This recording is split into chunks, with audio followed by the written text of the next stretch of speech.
সিংহাসনের মহাসংগ্রামে এই মুহূর্তে তর্ক বিতর্ক তো চলবেই, কিন্তু তার আগে সন্দেশখালীর খবরে যাব। সন্দেশখালীতে গতকাল তৃণমূল কর্মীদের মারধরের অভিযোগ উঠেছিল, তার মারধরে দুজন গ্রেফতার হয়েছেন। কথা বলবো প্রতিনিধি জিয়াউলের সঙ্গে। জিয়াউল, তারা কারা যারা গ্রেফতার হয়েছেন? তাদের রাজনৈতিক পরিচয় কিছু আছে কিনা?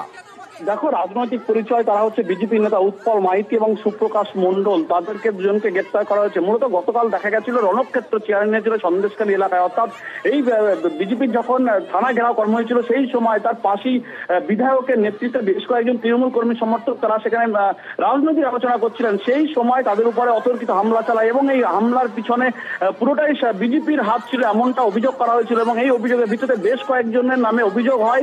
তারপরে এই দুই বিজেপি নেতা সহ বেশ কয়েকজনকে, অর্থাৎ দুজনকে গ্রেপ্তার করলো, আরো বেশ কয়েকজনকে এখনো পর্যন্ত আটক করা হয়েছে এমনটাই পুলিশ সূত্রের খবর। এবং এই যে দুজনকে গ্রেপ্তার করা হয়েছে সন্দেশখালী থানা থেকে প্রায় 30 কিলোমিটার দূরে মিনাকা থানা থেকে ডাকা হয়েছে। কিছুক্ষণের মধ্যে থেকে বসিরহাট আদালত তোলা হবে, ফলে এখনো পর্যন্ত আরো কয়েকজন গ্রেপ্তার হবে এমনটাই কিন্তু মনে করা হচ্ছে। এখন এখনো প্রায় 6 থেকে 7 জনকে আটক করা হচ্ছে এবং সবাই এই হামলার পিছনে যুক্ত। অর্থাৎ এই যে তৃণমূল বিধায়ক সুকুমার মাহাতোর সঙ্গে দিলীপ মল্লিক যিনি ছিলেন তাকে মারধর করে এবং বেশ কয়েকজন তৃণমূল কর্মীকে মারধর করে, সেই ঘটনায় কিন্তু এই গ্রেপ্তারের সংখ্যা এখনো পর্যন্ত জানা যাচ্ছে। ধন্যবাদ। সন্দেশখালী প্রত্যেক দিন খবরে থাকছে। এখন প্রত্যেক দিনই মোদি, মমতা, অভিষেকের মুখে এক এক রকম ভাবে। আমি দেবর্ষী বাবুর কাছে যাব। সন্দেশখালী ইস্যু করতে চাইছে বিজেপি যদিও বলছে যে তারা আসলে মহিলাদের সম্মান, মহিলাদের যে নির্যাতন হয়েছে তার বিরুদ্ধে লড়াই করার জন্য। আপনার কি মনে হয় গোটা রাজ্যের ভোটে বা আজকের ভোটে সন্দেশখালী কোনো প্রভাব পড়বে? দেখুন, সন্দেশখালী নিয়ে আর কি হচ্ছে জানি না, প্রচণ্ড পরিমাণে রাজনীতি হচ্ছে, এতে কোনো ভুল নেই। কারণ দেখুন, একদল একটা ভিডিও দেখাচ্ছে, আরেক দল আরেক রকম প্রমাণ করছে, কেউ তার স্যাংটিটি যাচাই করার প্রয়োজন মনে করছে না। কারণ এটাকে নিয়ে যত সম্ভব রাজনৈতিক ডিভিডেন্ড নেওয়ার জন্য উভয় পক্ষই মরিয়া। কেউ কিন্তু অ্যাকচুয়ালি হোয়াট ইজ হোয়াট সেটা মেলাতে যাচ্ছে না, তার দায়ও নেই। কারণ সামনে নির্বাচনে জেতাটাই মুখ্য ইস্যু। একটা অ্যানার্কিজম তৈরি হচ্ছে, সেইটা যাতে না হয় সেই দিকে দৃষ্টি কিন্তু কারণ নই। এইখান থেকে ডিভিডেন্ড নিয়ে যতটা ভোট বাক্সে মানে একদম নগ্ন রাজনীতি চলছে, যেটা কিন্তু এই দায়িত্বশীল রাজনীতির কাছে কোনোভাবে কাম্য নয়। দেখুন, তৃণমূল কংগ্রেসের ডিএনএতে জালিয়াতি। কিছুদিন আগে উত্তরবঙ্গে যখন ভোট চলছিল সেই সময়টাতে উত্তরবঙ্গের একটা নামী পত্রিকার আদলে ওদের মাস্টহেড নকল করে এরা ফেক নিউজ তৈরি করে সোশ্যাল মিডিয়াতে ছড়িয়ে দেয়। বারবার এটা হয়। তারপর কিন্তু এই সংবাদ মাধ্যমের থেকে ইসিআইতে অভিযোগ করা হয়। খালি তাই নয়, তারা কিন্তু আলাদা করে এই খবরও প্রকাশিত করে যে তাদের নাম ব্যবহার করে এই জালিয়াতিটা করা হচ্ছে। এটা করছিল তৃণমূলকে যারা চালনা করে একটা সংস্থা তারা। দ্বিতীয়ত, কংগ্রেসের প্যাড নকল করে, রাহুল গান্ধীর সই নকল করে এরা একটা চিঠি বিলি করা শুরু করে ওইদিকে নর্থ বেঙ্গলে। ঈশাকান্ত চৌধুরীকে নাকি চিঠি লিখেছিলেন রাহুল গান্ধী। কংগ্রেস ক্ল্যারিফাই করতে বাধ্য হয় যে ওখানে রাহুল গান্ধীর সইটাও নকল করা হয়েছে। ঠিক একইভাবে একই বদমাইশি করে এই জালিয়াত পার্টিটা কিন্তু একের পর এক এই ফেক ভিডিও আনছে। এই পরিস্থিতিতে দাঁড়িয়ে মা বোনেরা যারা দিনের পর দিন, মাসের পর মাস, বছরের পর বছর নির্যাতিতা হয়েছেন তাদেরকে কিন্তু এভাবে থামিয়ে রাখা যাবে না। তাদের এই আক্রোশ আসবে। তবে তার আগে দেখাবো কালকেও নরেন্দ্র মোদী ভোট প্রচারে এসে সন্দেশখালী নিয়ে তৃণমূলকে আক্রমণ করেছিলেন পাল্টা মমতা বন্দ্যোপাধ্যায়।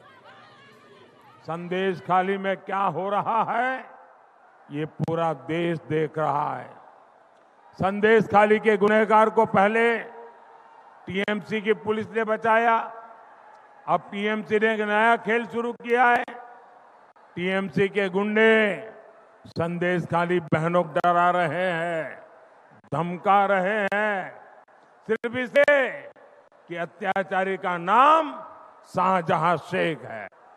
उसके घर से बम बंदूक निकल रहे हैं, लेकिन वोट बैंक को खुश करने के लिए टीएमसी उसको क्लीन चिट दिलवाने में जुटी है। সন্দেশখালী মা বোনদের সম্মান কিভাবে নষ্ট করেছেন টাকার বিনিময়ে? লজ্জা করে না? যে মা বোনদের হেয় করে, অসম্মান করে, তার মুখ দিয়ে বড় বড় কথা শুনবার জন্য আমরা তৈরি নই। আর সন্দেশখালী নিয়ে তরজার মধ্যেই গতকাল যে মারধরের ঘটনা ঘটেছিল তাতে গ্রেফতার 4। কিছুক্ষণ আগে আমরা দেখিয়েছিলাম 2 জন গ্রেফতার 4 জন। গতকাল সন্দেশখালীতে টিএমসি কর্মীদের মারধরের অভিযোগে 4 জন বিজেপি নেতাকে গ্রেফতার করা হলো। আর রিজু, জালিয়াতির পার্টি, জালিয়াতের পার্টি বলছে বিজেপি। দেখুন, সন্দেশখালীতে কি ঘটনা ঘটেছে সেটা এক্সপোজ করে দিয়েছে বিজেপি নিজেই। তৃণমূল কিছুকে করতে হয়নি। গঙ্গাধর, কয়াল থেকে দলুই, এরা এদের নেতা। রেখা পাত্র বলছে যে মহিলাদের রাষ্ট্রপতির কাছে বারবার নিয়ে, করে এর আগে অভ্র বলেছিল বা বিজেপি নেতারা বলছেন যে ওটা ফেক ভিডিও। ফেক ভিডিও তো তাহলে আজ অব্দি আসছে তাহলে এখনো অব্দি প্রধানমন্ত্রী বলেননি কেন? প্রধানমন্ত্রী যেতে পারেন তো সিএফএল তো কেন্দ্রীয় সংস্থা। আমরা সুপ্রিম কোর্টে যাচ্ছি, কি বোকা আমরা সুপ্রিম কোর্টে যাচ্ছি। এক সেকেন্ড, আমরা সুপ্রিম কোর্টে যাচ্ছি। তৃণমূল কংগ্রেস সুপ্রিম কোর্টে গেছে। আর কবে? 10 বছর বাদে? আচ্ছা বলো। হ্যাঁ, আচ্ছা, ফেক ভিডিও হলে সেগুলো ভালো, আর জিজ্ঞেস করলে নোংরা। আরে আমরা মহিলাদের 2000 টাকায় সওদা করি না? নরেন্দ্র মোদী দেশের প্রধানমন্ত্রী ভিডিও নিয়ে কবে সওদা সুপ্রিম কোর্টে করছে 2000 টাকা যাওয়ার তো সাহস নেই। শুভেন্দু অধিকারী দালালে পরিণত হয়েছে। তো নেই সুপ্রিম কোর্টে যাওয়ার। না, তোমরা ফেক ভিডিও বানিয়ে যাচ্ছেন। যদি এটা নকল হয়, ফেক হয়। রেখাপাত্র 4 জুনের পর বাসন মাজতে হবে, বাসন মাজতে হবে। রেখাপাত্রকে চিঠিখালি লিখেছি তাই নয়, নরেন্দ্র মোদী দুর্গা বাসন মাজতে হবে। ওকে, আমার প্রশ্ন হচ্ছে যে সন্দেশখালী নিয়ে এই যে দেবর্ষী ভট্টাচার্য বলছিলেন ডিভিডেন্ড পেতে চাইছে দুটো দলই, তোমরাও তো তার থেকে বাইরে নয়। কারণ প্রধানমন্ত্রী এখন সন্দেশখালীতে কি হচ্ছে যে প্রধানমন্ত্রীকে প্রতিদিন বলতে হচ্ছে সন্দেশখালী মে ক্যা হো রা হ্যায়। আমরা প্রথম থেকেই বলেছি সন্দেশখালীর যে আন্দোলন সেটা ছিল স্বতঃস্ফূর্ত মা বোনেদের আন্দোলন, কোন রাজনৈতিক দলের আন্দোলন নয়। শুভেন্দু মহিলাদের সম্মান বিক্রি করেছে, পাশে ছিলাম, আছি, সন্দেশখালীর রাক্ষস শুভেন্দু অধিকারী। আরেকটা কথা বলি, মা বোনেদের সন্দেশখালীর রাক্ষস শুভেন্দু অধিকারী দেখুন একের পর এক ফেক ভিডিও বার করছে। সন্দেশখালীর রাজস্বের টাকা খরচা করে সুপ্রিম কোর্টে গেছে সিবিআই তদন্ত রোখার জন্য, তাহলে এখন সুপ্রিম কোর্টে 65B সার্টিফিকেট দিয়ে ওই ফেক ভিডিওগুলো দিতে পারছে না। এখানেও দেখুন, পাটা নেই। এখানেও দেখুন নিরাপদ সর্দার 2016 অবধি বিধায়ক ছিলেন ওই এলাকায়, নিরাপদ সর্দার, সেখানে বিজেপি ঢুকে পড়লো, সেই বাইনারি ওখানেও হয়ে গেল। বাইনারি না, ওটা আসলে ইচ্ছে করে করা হলো, এ তো বলে লাভ নেই। এবং একটা কথাতে আমি একমত অব্রর সঙ্গে, যে ওখানে সাধারণ মানুষ স্বতঃস্ফূর্তভাবেই বিক্ষোভ করছিল, কিন্তু সেই বিক্ষোভটাকে যেভাবে রাজনৈতিক রং দেওয়া হলো, আমি নাম করবো না, তমলুকের ক্ষেত্রেও তাই হলো। একজন লোক সরকার বিরোধী মুখ হয়ে উঠছে, ওকে সরাসরি রাজনীতিতে নামিয়ে দিতে হবে। ওকে, এবং এই রেখাপাত্রের ক্ষেত্রে তাই হলো। আমি রেখাপাত্রকে বাসন মাজতে হবে 4 তারিখের পর। ওকে, আমি আসবো। বীরভূমের খবর আছে, সিউড়িতে একটি বুথে